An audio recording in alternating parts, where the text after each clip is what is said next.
Hitting the mic is a very big dilemma. I have just right now crashed my headphone into the mic, and it was not a fun experience on either the hearing end or the feeling end. You're the host. I feel like you shouldn't crash into the mic. See, this is the 8th episode. I think I'd be over this by now, but... You expect this from the guest, Katy. Sad. Hello, and welcome to the 8th ever episode of Young and Terrified. I am your humble host, as always, Katy Someillan, never changing, always growing. My guest here today is my wonderful and fantastic friend, Frankie. Hi, Frankie. Hello, I'm Frankie. I'm also young and terrified. But yes. Nice. Hello. All of that branding. Always. I use it for everything now. I Really? just advertise this podcast all the time now. Oh, my soul sings. My soul sings. I'm a big fan. So, how have your past 24 hours been? I actually did something I don't usually do, which is I went to school and showed some school spirit. I went to a girls' basketball game and a girls' soccer game in one night yesterday, which was totally weird. And then after that, it was just my regular thing, got up, babysat some of my cousins, and then I came here to do this podcast, which I'm also really happy to be here. Yeah, I'm honestly surprised that you went to a game, as like we were both like, no, sorry. I'm at least like me. I'm like, theater's my sport. No thanks. Yeah, like I was surprised too. I honestly just stayed to like hang out with some of my friends or whatever. But you know me, not school spirit oriented, and like to go see a game. That's not our thing, I feel, personally. Well, hope you have your spirits risen so we can go into the rest of this show. Rise, spirits, rise. So, Frankie, I've got you on here today. We both love theme parks and we love Orlando. And because of Miami's proximity to Orlando, just Miami people, we go a lot to Disney. Like, it's not like we go like every weekend. Yeah, we're not that type. I want to talk about Disney. Of course. It's our mutual love. How do you feel Disney has changed for you in those two times of our lives? I think the biggest change that I've seen is like diversity. I don't know, like you know how like Coco came out, right? Like the whole experience or whatever. And I really like it. Like when I was younger, or like, yeah, when we were both younger, obviously Disney princess were like all white, which was like, it's not a big deal, but like it's stuff that happened. I feel like the biggest change was like diversity and the difference in like Disney princesses that are happening now, but like it's nice. Yeah, I love like going to the park now and seeing like little like Latina girls like dressed as Princess Helena, and they're walking in the park, and I'm like, oh my god, it's like I remember being like that age. Like obviously like, I was more princesses like Belle and like princesses who had darker hair because that's what I looked like, and like now that I see that there's like Latina representation for like little Disney princess costumes, and it's so cute, and I love Disney, and like I agree, it's really nice to see their little Latinas and like black girls too with like Princess Tiana, and like all these different things. It's really nice to see. And I feel, at least when we've become like older, I feel Disney has kind of changed for us, because Disney, for whatever reason, it just isn't marketed to us. Like it's overtly, it's much more marketed to children and families, but like now that like we've gone older, like last year we went to Disney together and we just spent the day in the park, and it was maybe like the best day ever, but like there's a very much a lack of thought put into teenage entertainment at Disney, and I feel that's kind of like a lot of people we know have like deterred from Disney and like don't go anymore, and they're like, oh, it's for kids, it's like boring. I'm like, how do you think it's boring? It's freaking Disney. I love Disney. Yeah. Sometimes I think it's kind of sad, because I remember like we were in class obviously, and there was the whole thing where there's a class trip and we're going to like Disney or whatever. It's really fun, but a lot of people were like looking down at it, like, oh my gosh, no, Disney, why do we have to go to Disney? Disney sucks. And I'm like, how does Disney suck? It's literally one of the greatest places. I feel so nostalgic when I go, and my heart just is like, it gets so happy. Like I can't really describe it in words, but I feel like real joy, like childlike joy. So I think it's really hard to market when like so many teachers are like teenagers are like, oh, Disney, never again. Like, I don't know. It's sad. And what is your favorite Disney ride? Ooh, that's a good question. That's a really good question. I would say Peter Pan's Flight, just because I'm such a big fan of like Peter Pan. It rhymed. What? Really? What? Is that your favorite? No, here's the thing. Whenever I go to Peter Pan's Flight, or at least I'm in the area, everything has a pretty, like, a decent line. Now, that ride has, for whatever reason, like an hour and a half wait for a ride that is stationary, and I want to know exactly why. I think, okay, I recently went to Disney, and I think it's gone down, actually. Really? Like, because of the new ride with the dwarves. Yeah. Like the mine. Now that that's like such a popular thing, that ride, the wait time is like 2 hours plus. And I'm like, no thanks. No. That's my, like, one of my new favorite rides. It's really good. I like the music they put and like the whole thing. It makes the experience so nice. And the lights, dude. It's just, everything's so well done. It's such a great coaster. It really is. I really like it. And it's like, it's super great. I didn't think it was going to be that good because I'm not that big of a fan of like Snow White or whatever. But like, the whole thing is super nice and I love it. And we went on it together, actually. Yeah, we did. Yeah. Because like fast passes come through fast passes. Yeah. But once again, Peter Pan. I'm just such a big fan of Peter Pan. I'm actually wearing a Neverland shirt today. So like that was to embrace our like topic right now. But I'm such a big fan and I love going on it, even though it's like it's a little racist. But like that, it's such a nice ride. I don't know. That one's pretty good. I like Space Mountain too.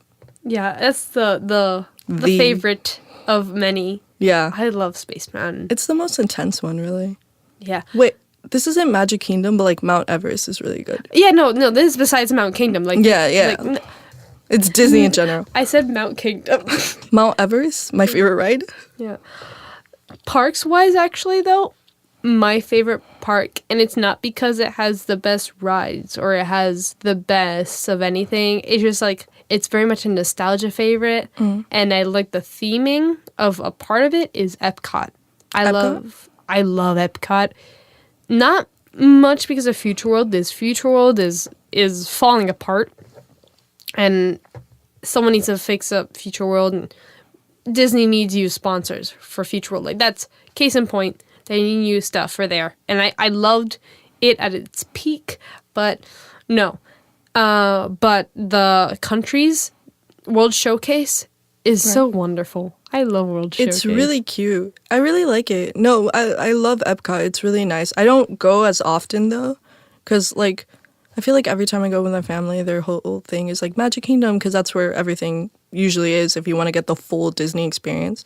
But Epcot is really nice. I like how they have their little like countries and the things. There's not many rides, but it's like the culture around it that they have that's really nice. I want to cycle into another topic, and that is a very, very good show that we both like called Black Mirror. Now, if you haven't watched Black Mirror, specifically season 4, and you don't want to be spoiled, there is a timestamp in the description. Skip to that. Trust me, you don't want to be spoiled. This is not the show that you want spoilers about. Trust me, it will break your heart and put it back together again. Go watch it if you haven't. But right now, we're going to start that. So in 3, 2, 1, you're going to be gone. Okay, goodbye. Hey, now it's only people who have seen Black Mirror. So, Frankie. Yes, I'm one of these people. But you actually introduced the show to me. Yes, I did. Black Mirror. And I remember being like, oh, like I wasn't into watching shows at the time about like so much like technology and stuff and like the future. But once I saw this show, I was moved. I was really like, wow, everyone needs to watch this show. It's such a good show. What was the episode that made you think that you had to watch watch a show and continue watching? I think this is a really common one, but Nosedive. Really? That was the first episode I saw, and that's the one that made me like decide to keep watching.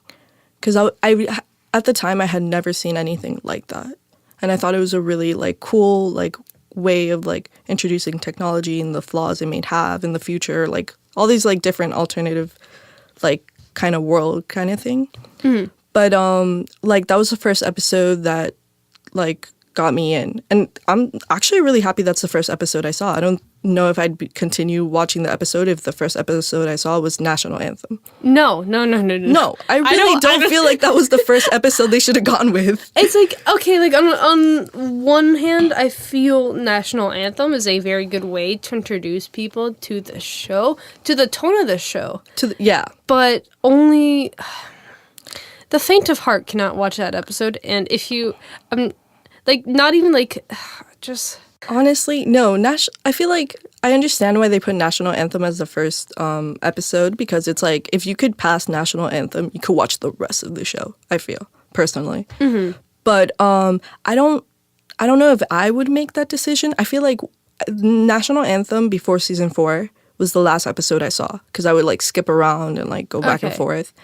But National Anthem as like a whole episode, I ended it and I was like, I can't watch anymore. This is just awful. I like it was a good episode, don't get me wrong, but like the like ending, I was like, oh, this is awful. Now, of course, if you're here, which you should have watched the episode if you're here, you probably know what went on, and if you didn't watch the episode, don't do that to yourself. That's an episode you can happily skip, live your happy lives, watch the rest of it.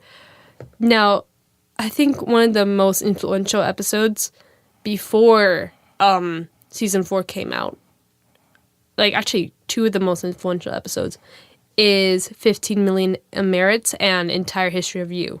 Yeah. Which I think those are extremely powerful episodes. 15 Million Merits being the story of this future in which people would cycle inside of a warehouse of sorts or like a prison. Yeah, it's strange. And then, it's like a prison. Yeah, the only way to get out of the like cycling every day would be auditioning for this thing called Hot Shots, which was a reality TV show, and they wanted to get this woman into like really just bad stuff.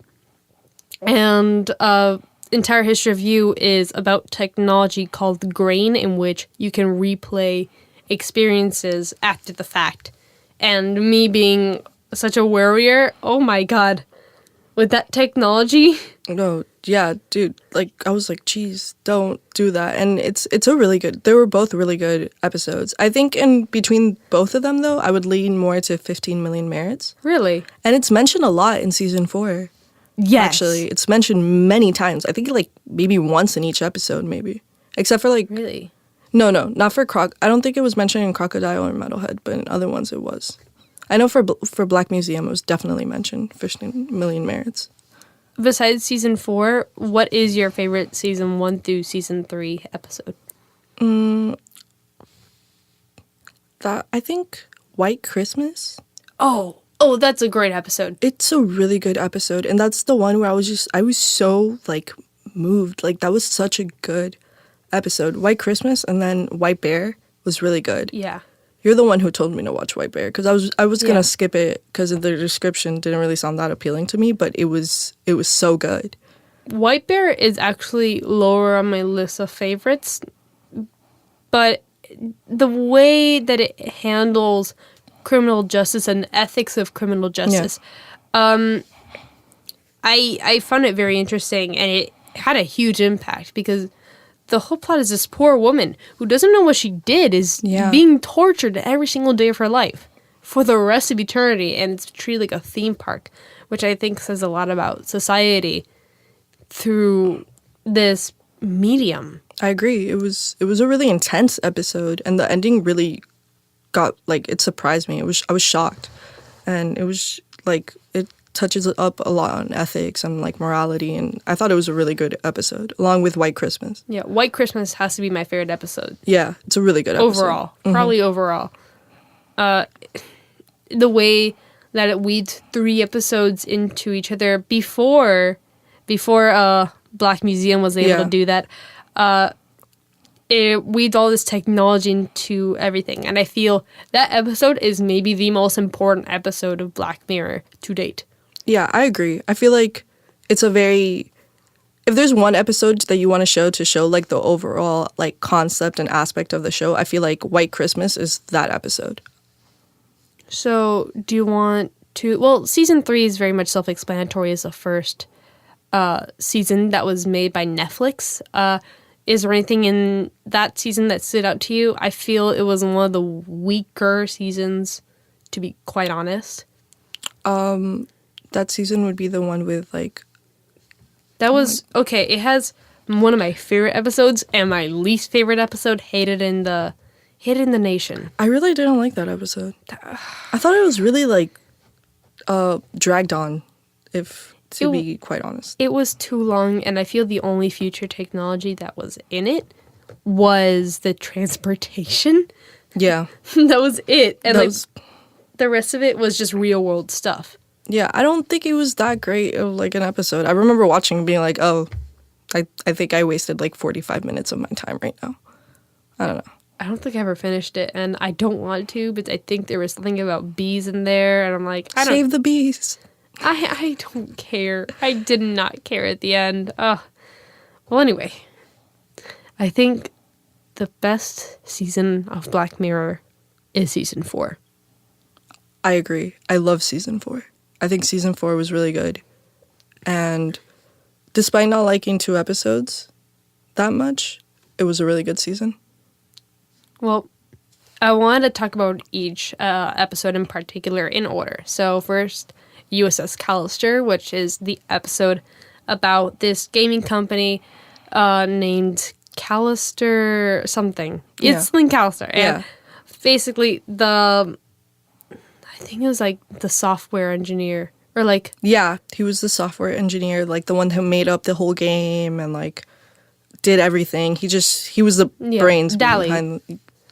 Yeah, Dali. He has a secret version of a game that he made in which he traps copies of his coworkers. Yeah. And just tortures them and becomes their god. Basically, it's very like bad. And also in his old version, he did like a very like he'd made it into his own favorite show or comic book, like one of those old school like spaceship movies kind of thing. You know? Yeah. So that whole episode, to like be entirely honest, is maybe one of my favorites. And I feel the universe that is created within that episode is so vast and advanced, and like you don't know what's going on till the middle. Right. It's a really great episode. I remember watching it, and after this, I'm like, I have to binge watch this whole season. Like, I need to watch all of this because it looks so good, and it's one of my favorite episodes, other than Black Museum. But yeah, USS Callister was amazing. Yeah, Nanette, Nanette in the episode, the main character, she plays the mother in How I Met Your Mother. Yeah. That was the first time I saw her, and like whenever I saw in the promos, I'm like, oh my god, it's the mother from How I Met Your Mother. But once I watched the show, she just took that character, Nanette, she took it, and she ran with it. And I saw her as a character in the show rather than just an actress, and I commend her for doing that, because not a lot of like actors can do that. Yeah. It was amazing. Like, she played her part incredibly well, I think. Now, the next episode is Archangel. We actually talked about Archangel, how we could, like, there was a lot of things in it that we felt that are very, like, it would happen in the future, you think. Definitely. And it's really intense. I feel it pertains a lot to us teens. I mean, I don't think any of my friends are as troubled as Sarah in the episode, who... I would hope not. I don't like... Everything twisted really, like, wrong and super fast as well, I feel, for Sarah. Like, she went from, like, one day to another to just going, like crazy. I don't know. Sarah was insane. She was intense. Intense is the correct word. That... The whole episode, I was just like, yes, Sarah, like, break the tablet or, like, destroy the tablet somehow. But when she did it, I'm like, oh, God. Don't destroy the tablet like that, Sarah, please. Oh, God. Let's calm down a bit. Let's not bash our mothers' heads in. Ooh, yeah, that was intense. The ending really surprised me. I was just, and, like, she, like, went away with a trucker. I was just like, oh, Sarah, bad choices. the guy she was with looked a little bit like Adam Driver, except he got Adam Driver from the 99-cent store. Right. Walmart Adam Driver. Not Chanel Adam Driver. Exactly. Now we'll move into Crocodile. Oh, Crocodile. Now, Crocodile is an episode that I did not like towards the beginning, but the last 5 minutes made it worth it. Yes, I agree. It's an episode that I feel like, along with the Hated in the Nation, that was a bit dragged on. Like, I feel like the intro was a bit dragged on, and, like, they could have gotten to the point quicker. But the last 5 minutes made it worth it. Now, I call her Ellen DeGenerate. I like it. It's nice. She looks like the child of Ellen DeGeneres and Katy Perry.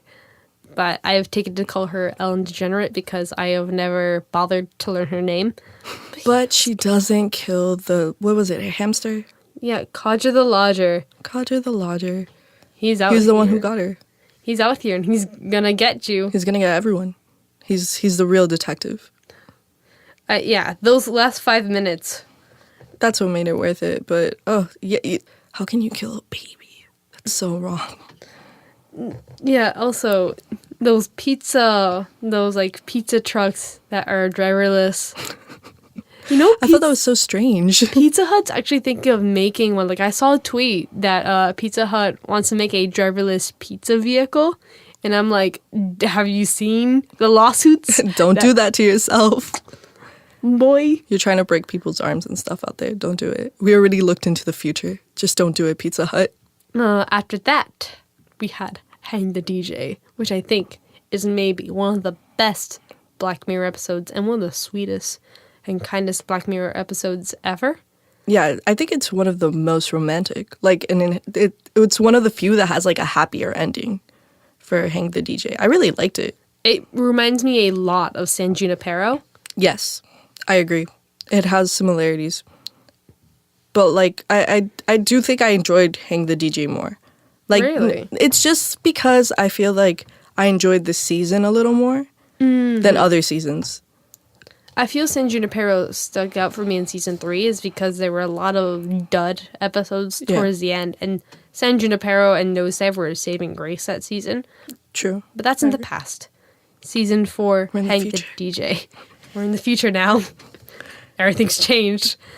Yeah, and I feel like this season had, I don't know, like the endings were a little, I guess I favor happy endings. Like the endings were a little better for me, except for like Crocodile, obviously. If you kill a baby, there's no good ending. There is no getting You can't go, no. Yeah, so Hang the DJ, beautiful episode. Oh my god. The whole 998 times that they rebelled, that hit me at the end. That was like, whoa. Like, that was I really didn't expect that. No, it's one of those episodes that I couldn't immediately start the next episode right after finishing. So I just thought about it for days. Really? Days. Yeah. It hit you hard. It hit me real hard. It's I can't blame you though. It's an amazing episode. Yeah. After that, we had Crocodile, which was, I think it might be the weakest episode of the season. Wait, like Metalhead? Oh, Metalhead. Yeah. That's what I meant. Metalhead. Yeah. Yeah. So Metalhead, I believe to be one of the weakest episodes of the season. I definitely agree. I understand the whole point with Metalhead, but it was so long to get to the point. I rooted for the dog. The dog I don't think you were the only one. Yeah, and when it lost its like arm, the dog was cute. The dog was cute. I can't believe they called it a dog though. I was like, oh, like you guys are gonna call it a dog? It looked like a dog, dude. But that thing did not stop. I would hate to live in the future with those. You try to steal anything and you're just gonna die. It was for freaking teddy bears. Teddy bears. It was for. I'm like, you actually died for, and they didn't even grab one. They didn't. No. The box fell, and that's it. Everyone dies. Like, at a certain point, I feel the protagonist was too, like, about themselves, was, like, too, how do I say it? Like, too much. Yeah, I agree.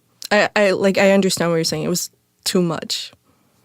But I just really like that dog. I'm sorry.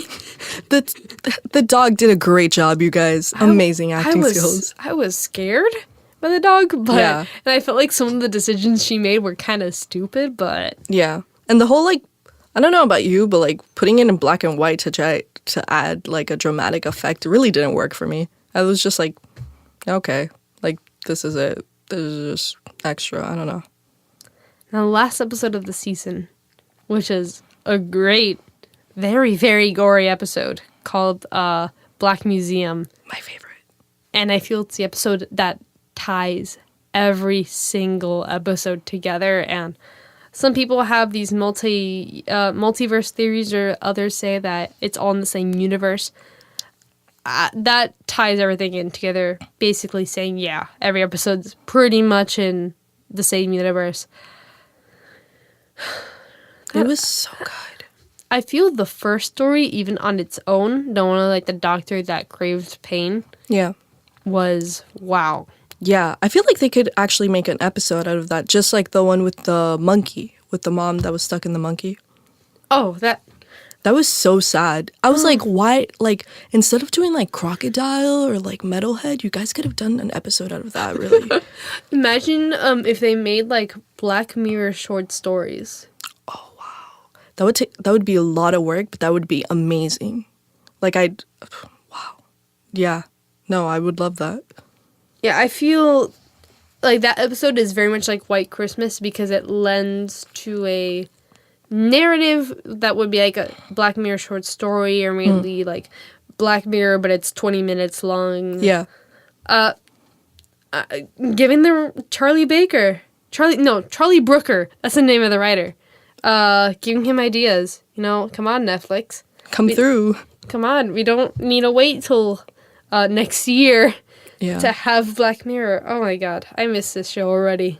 It really, yeah. I remember like finishing and being like, no, it's gone. I'm over it. Like, it's such a good show, and it's one of the like very few shows that's like the new season has come out earlier this year.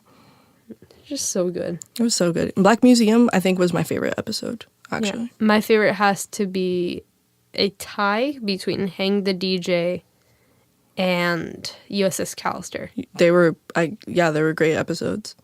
I love those. Well, we're going to take a quick break, and we'll be back with the rest of this episode. Hey guys, it's your humble host once more, back at you with some housekeeping for this week. Thanks to everyone who's been listening so far, everyone who's been listening to every single episode. Wow, that's quite a bit. And even if this is your first episode or your 8th episode, people enjoy what I've made and what I make with my friends. So thank you. A way to show that gratitude, actually, is if you're on YouTube, you can like it, you can subscribe to it, and you can leave a comment. Just talk. Let's have a conversation. If you're on iTunes, you can subscribe to the podcast to give notifications for whenever a episode is made, and you can also leave a rating, which is really great and helps me out a ton. So you can go do that if you really like the podcast.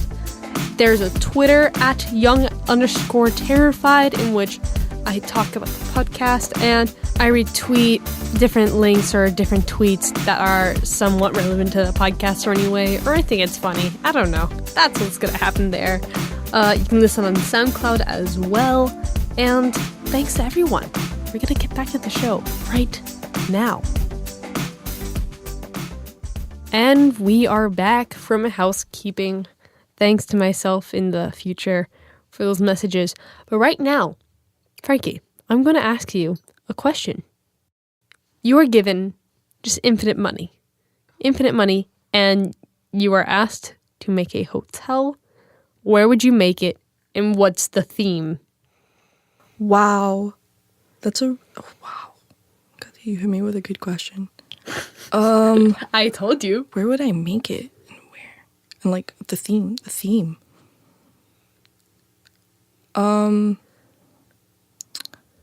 I'd just because of like the topic and everything right now, I'd probably make it in Orlando.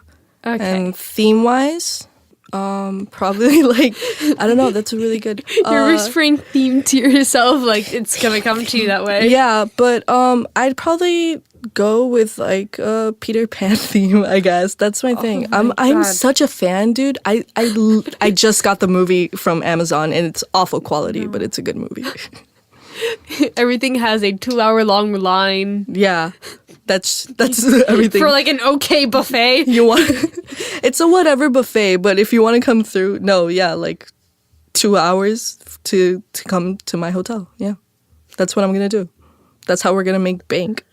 And you have infinite money. What else would you add to this hotel? Your dream. Infinite money. I'm going to add a little Wall-E thing for you just because you love Wall-E. Just be like advertisement for young and terrified, obviously. But like what would I add? Characters, I guess. I don't know. I feel like that would probably sell it out or something. But it feels daunting. This feels like a project. It does. I'm really bad. And I was so nervous about this question too, with good reason. Yeah, at Disney.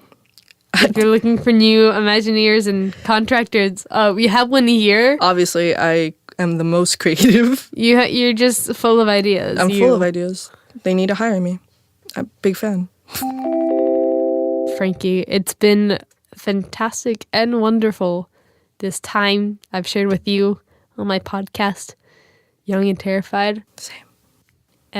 Big thanks to everyone listening. Big thanks to everyone who's been listening all the way through or skipped over one of our topics. It's okay. I'm not mad at you. Go watch Black Mirror. And yeah, big thanks to just everything. But before we tell you to have a nice day, to talk us out, Frankie, where do you see yourself 10 to 20 years in the future? Well, first, I want to say, thanks, Mom, for listening. And then 10 to 20 years in the future. She's probably going to be really interested in this, too. But probably studying. My big thing right now is to go to FSU. And probably just going to school, doing my thing. I'll be 10 years from now, I'll be 27. That's pretty old, actually. I need a job. Oh my God. I need a job. By that time I need a job, I need to be looking to get married, apparently, because, Hispanics, do your thing. And yeah, probably just looking for my job, whatever that is at the time. I have no idea where I'm going. But yeah. Career-wise, do you have any idea? Or I'm thinking about becoming a teacher, actually. Really? I don't know if you knew that, but yeah. No, I did not. Yeah, turns out I kind of like kids. Kind of. Just general education, or what subject? If anything, I'm into general education because I'm really not. But I'm really into talking about diversity. I think that's my big thing. I don't know if you know about that, but you could tell, right? I'm really big on race issues and sexuality, things that are going on in schools and stuff like that.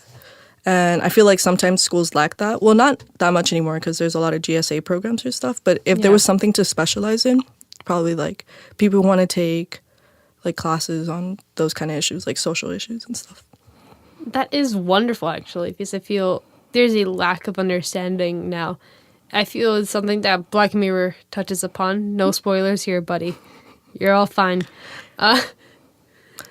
Something that Black Mirror touches on is through social media, we have learned less about other people. Right. And that I think we learn a little bit more about our obsessive behaviors rather than learning about other people and how they live and what they do. I feel in this age we need to understand people more than ever. Yes, I agree. I think a lot of the problems we face today is lack of understanding or lack of communication.